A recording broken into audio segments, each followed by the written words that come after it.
నమ్మకం అమ్మ లాంటిది. మా మీద మీ నమ్మకం మిమ్మల్ని తప్పకుండా అమ్మని చేస్తుంది.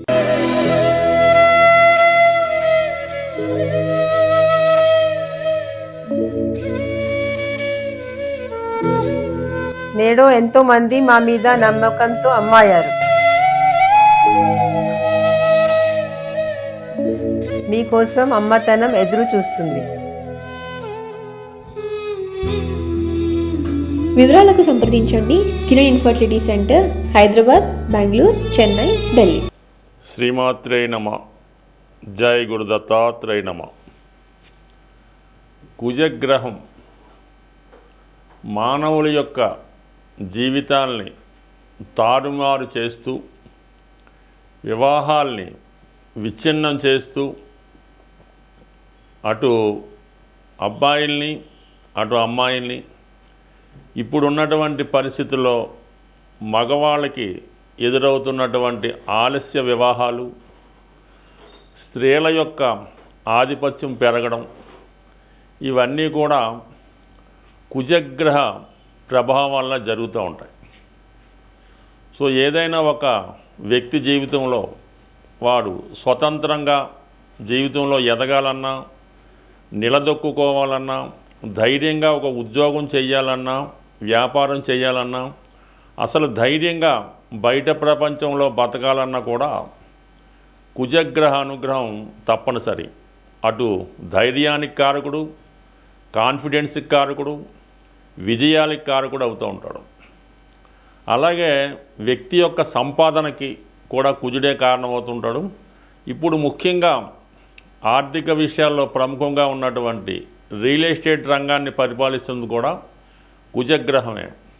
ఎవరి జాతకంలో అయితే కుజగ్రహ అనుగ్రహం ఉంటుందో, కుజుడు బలంగా ఉంటాడో, వారు ఈ భూమి సంబంధించిన వ్యాపారాలలో చాలా కోట్లాది రూపాయలు సంపాదించడం జరుగుతూ ఉంటుంది. ఒకానొక రోజు సాధారణ స్థితిలో ఏమీ లేని ఒక వ్యక్తిగా, ఒక సాధారణ కూలీగా ప్రవేశించి లైఫ్లో కొలది కాలంలోనే విపరీతమైనటువంటి ఆస్తుల్ని, ధనాన్ని కూడబట్టగలిగారంటే కేవలం కుజగ్రహ అనుగ్రహం. కుజగ్రహ అనుగ్రహం ఉంటేనే పూర్వీకుల ఆస్తి మనకు వస్తుంది, ఆస్తికి తగిన ఆదాయం వస్తుంది. అలాగే ఎవరి నుంచి విరోధాలు లేకుండా స్వతంత్రంగా ఎదగడం జరుగుతూ ఉంటుంది. అటు వివాహాల విషయంలో కూడా ముఖ్యంగా స్త్రీలకి ఈ కుజుని యొక్క ప్రభావం వల్ల మరి తొందరగా వివాహం జరగాలన్నా, వివాహం తర్వాత కాపురం సరిగ్గా ఉండాలన్నా, అలాగే భార్యాభర్తలు జీవితాంతం కలిసి ఉండాలన్నా, లేదా వారికి మంచి సత్సంతానం కలగాలన్నా కుజుడే కారణమవుతుంటాడు. ప్రధానంగా ఎవరి జాతకంలో అయినా సరే, స్త్రీలు కానీ పురుషులు కానీ ఇప్పుడు అందరూ ఒకటే కాబట్టి కుజుడు బలంగా ఉంటేనే వారి జీవితం, లైఫ్ సక్సెస్ఫుల్గా ఉండడం జరుగుతూ ఉంటుంది. అటువంటి కుజుడు ప్రస్తుతం ఈ జనవరి 15వ తారీఖున మకర రాశిలోకి ప్రవేశించడం జరుగుతుంది. అంటే మకర రాశిలో ప్రత్యేకత ఏంటంటే, మకర రాశిలో కుజుడు చాలా బలంగా, అంటే ఉచ్చస్థితిలో ఉండడం జరుగుతూ ఉంటుంది. ఈ ఉచ్చస్థితిలో ఉన్నప్పుడు కుజుడు అత్యంత బలవంతుడై ఉంటాడనమాట.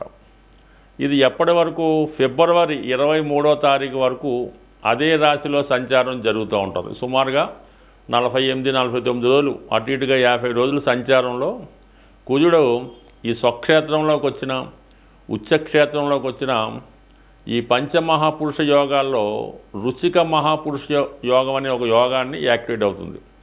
ఈ రుచిక మహాపురుష యోగం ఎవరి యొక్క జన్మజాతకంలో ఉంటుందో వారు ఏ స్థాయిలో పుట్టినా, ఎక్కడ పుట్టినా కానీ వారి యొక్క లైఫ్ అద్భుతంగా విజయం వైపు వెళ్తుంది. అటు రాజకీయాల్లో రాణించాలన్నా, పోలీస్ డిపార్ట్మెంట్లో రావాలన్నా, యూనిఫారం వేసుకున్నటువంటి ఏ ఉద్యోగం చేయాలన్నా, చివరికి ఒక క్రమశిక్షణతో మెలగాలన్నా కుజుడు యొక్క బలం జాతకంలో తప్పనిసరిగా ఉండవలసింది. అటువంటి కుజుడు ఉచ్చస్థానంలోకి రావడం వల్ల ఎవరైనా సరే ఈ జనవరి 15 నుంచి ఫిబ్రవరి 23వ తారీఖు మధ్యలో ఎవరైనా ఇప్పుడు ఈ సంవత్సరం 2026 సంవత్సరంలో ఈ సమయంలో జన్మించినట్టుంటే వారి జాతకంలో కుజుడు చాలా బలంగా ఉంటాడు.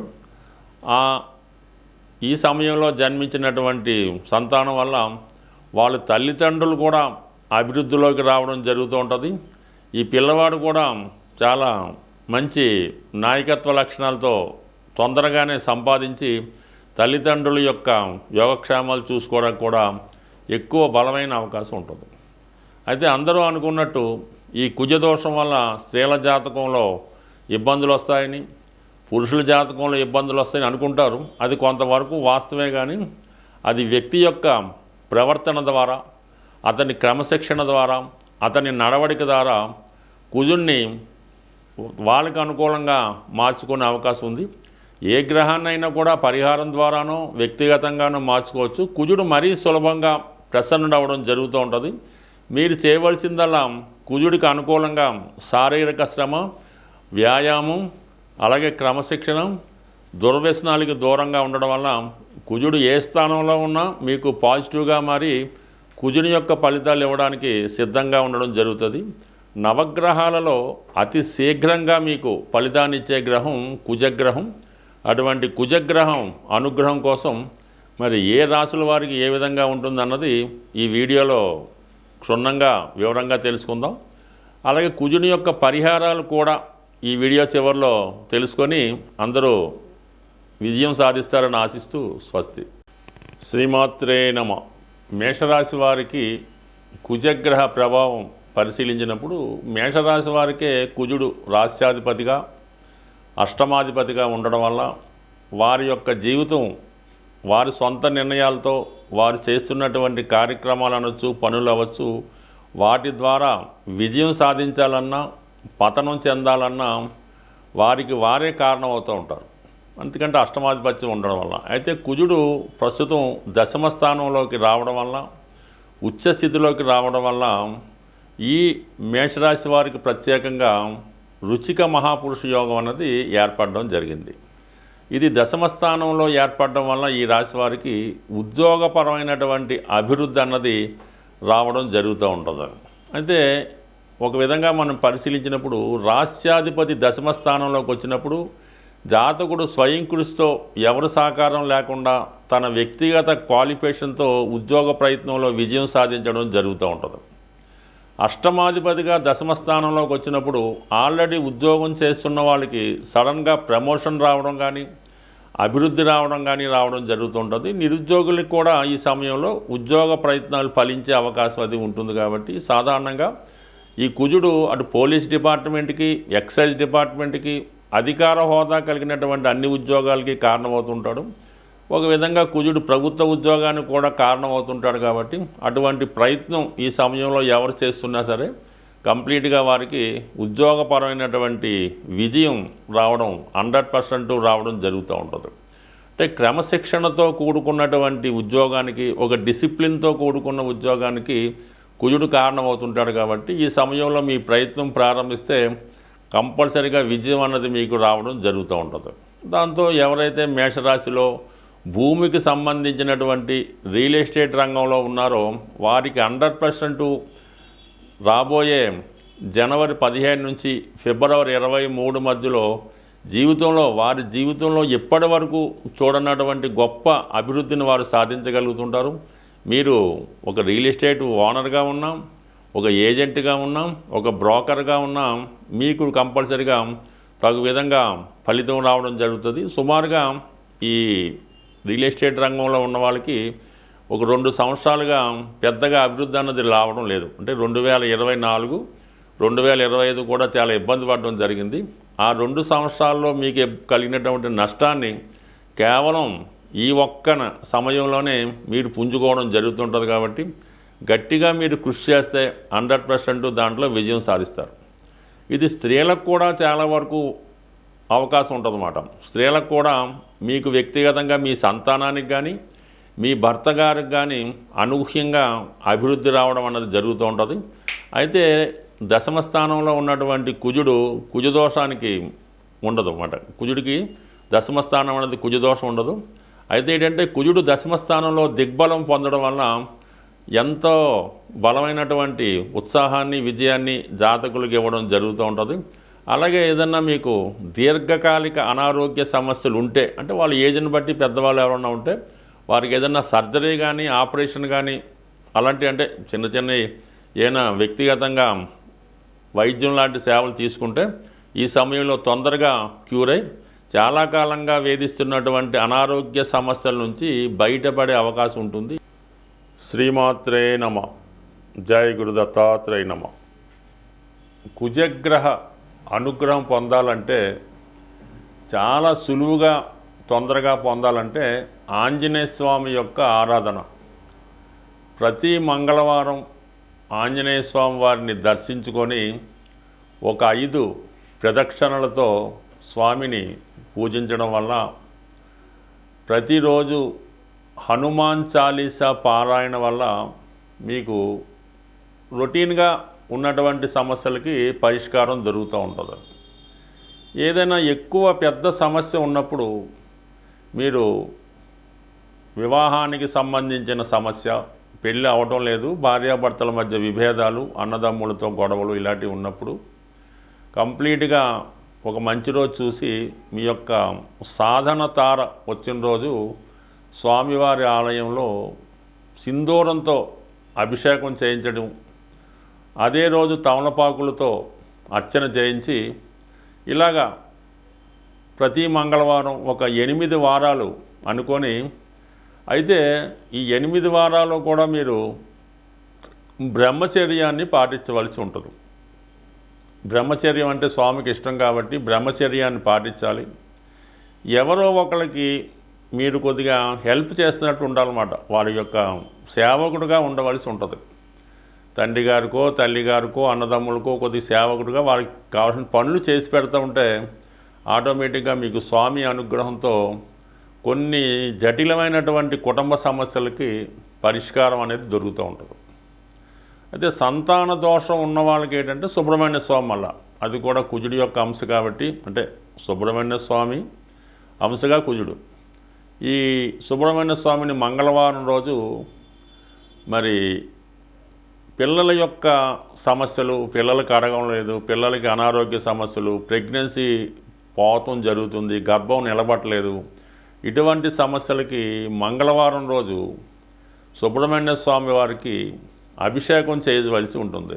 అంటే మామూలుగా తేనె, ఆవు పాలు, బెల్లం పానకం, అలాగే నైవేద్యంగా చలిమిడి పెట్టడం, ఇవి మీ యొక్క సాంప్రదాయాన్ని బట్టి. ఈ సుబ్రహ్మణ్య స్వామికి అయితే మాత్రం 18 మంగళవారాలు చేయవలసి ఉంటుంది. ఈ 18 మంగళవారాలు మీరు నియమనిష్టలతో చేయడం వల్ల, అంటే పిల్లల కోసం అయితే భార్యాభర్తలు ఇద్దరూ కూడా చేయడం మంచిది. అందువల్ల ఏంటంటే తొందరగా మీకు ఫలితం అన్నది రావడం జరుగుతూ ఉంటుంది. ఇంకా దీనికన్నా చాలా గొప్పది, కొంతగా ధైర్యం ఉన్న వాళ్ళు చేసే పరిహారం ఏంటంటే, ఎవరికైనా అత్యవసర పరిస్థితుల్లో ఇబ్బందుల్లో ఉన్న వాళ్ళకి రక్తదానం అన్నది చేయవలసి ఉంటుంది. ఈ బ్లడ్ డొనేషన్ చేయడం వల్ల చాలా వరకు మీకు ఈ కుజుడు అనుకూలించడం జరుగుతూ ఉంటుంది.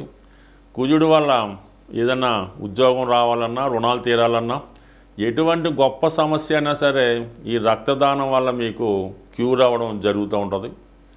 అలాగే బాగా ఈ కుజదోషం వల్ల వివాహాలు అవ్వటం లేదు, కుజదోషం ఇబ్బంది పెడుతుంది అనుకున్న వాళ్ళు ఈ కుజుడికి కొద్దిగా మీరు మనసులోనే జపం చేసుకొని, అది వీలుని బట్టి గురూపదేశంతో జపం చేసుకొని, ఏదైనా ఒక వివాహం కాని బ్రాహ్మణుడికి, అంటే అప్పుడే ఒడుగై ఉంటుంది, ఓ 18 సంవత్సరాలు అటు ఇటు 21 సంవత్సరాలు ఒడుగైన వెంబటనే, పెళ్ళికి ముందు ఒడుగైన తర్వాత అటువంటి పిల్లవాడినో బాలుడినో తీసుకొని అతనికి ఈ కందులు దానం చేయవలసి ఉంటుంది. అంటే అలాగా విధి విధానంగా అతన్ని ఒక దైవంగా భావించి ఈ కాలువే కడిగి పూజ చేపిసి, ఈ ఓన్లీ కందులు అంటే కందులు మాత్రమే కాకుండా కందులతో పాటుగా చక్కగా కాషాయ రంగులో ఉన్నటువంటి పంచెల సాపు, బట్టలు, అలాగే దక్షిణ తాంబూలం, వీటన్నిటితో కొద్దిగా ఘనంగా దానం చేసి సత్కరించడం వల్ల కూడా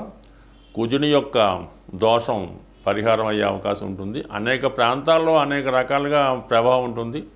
కానీ బాగా ఫిజికల్గా కష్టపడినా, వ్యాయామం చేసినా కూడా కుజుడు మీకు అనుకూలంగా మారడం జరుగుతూ ఉంటుంది. ఏదేమైనా సింపుల్ రెమెడీ ఏంటంటే కుజుడు మీకు అనుకూలంగా ఉండాలంటే మీ తోడ పుట్టినటువంటి అన్నదమ్ములు అక్కజల్లులతో సఖ్యతగా ఉండాలి. అంటే వాళ్ళతో ఎటువంటి గొడవలు పెట్టుకోకుండా ఏదైనా కట్టసీగా పండగలకి పుణ్యాలకి ఏదైనా గిఫ్ట్లు ఇచ్చుకొని అన్నదమ్ములతో సఖ్యతగా ఉంటే వాడు సరిపోతుంది. భార్యాభర్తలు కూడా ఎటువంటి విభేదాలు లేకుండా ఎటువంటి కష్టం వచ్చినా ఒకరికొకరు సంప్రదించుకోవడం వల్ల కూడా కుజదోషం అనేది పరిహారం అవుతుంది. అంటే ఇవి చివరి కొంత కష్టంగా ఉన్నా అసలు పరిహారం అంటే ఇదే, కానీ మిగతావన్నీ కూడా దాని తర్వాత వచ్చినాయి. కాబట్టి మరి ఏదైనా మీ సమస్యను బట్టి పరిహారం చేసుకొని కుజుడి యొక్క అనుగ్రహం తప్పక పొందుతారని ఆశిస్తూ స్వస్తి.